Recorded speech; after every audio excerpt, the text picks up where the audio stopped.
আসুন আজকে আমাদের সামনে এই জুলাই আগস্ট বিপ্লব যে সুযোগ সৃষ্টি করে দিয়েছে একটা নতুন বাংলাদেশ গড়বার, আমরা সেই নতুন বাংলাদেশ করতে চাই। যেই দলকে নিয়ে আমরা গর্ব করি, কেন যে আমাদের দলের প্রতিষ্ঠাতা শহীদ প্রেসিডেন্ট জিয়াউর রহমান এই দেশের স্বাধীনতা ঘোষণা করেছিলেন, যুদ্ধ করেছিলেন। আমাদের দলের প্রতিষ্ঠাতা তিনি বাংলাদেশের প্রথম সংস্কার শুরু করেছিলেন।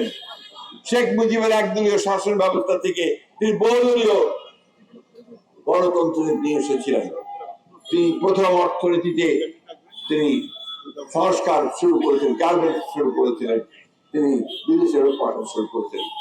দেশের বেগম খালেদা জিয়া সেই নেত্রী যিনি আমাদেরকে সংসদীয় গণতন্ত্র উপহার দিয়েছিলেন এবং তত্ত্বাবধায়ক সরকার ব্যবস্থাটা তিনি নিয়ে এসেছিলেন আমাদের কনস্টিটিউশনে।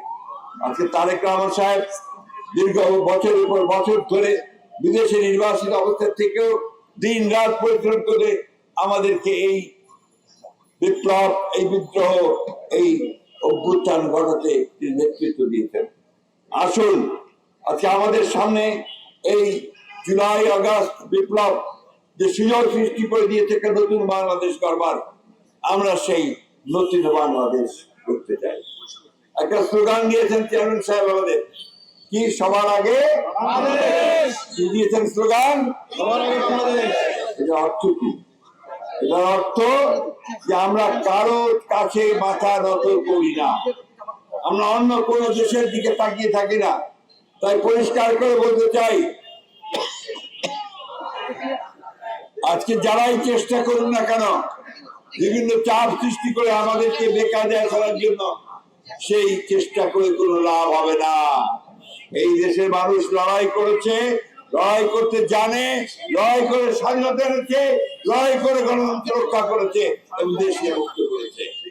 আসুন আমরা আজকে সেই আমাদের শহীদদের, যাদেরকে আমরা হারিয়েছি, তাদের প্রতি শ্রদ্ধা জানাই, তাদের যে কর্ম সেই কর্মকে সমাধান করার জন্য এগিয়ে যাই।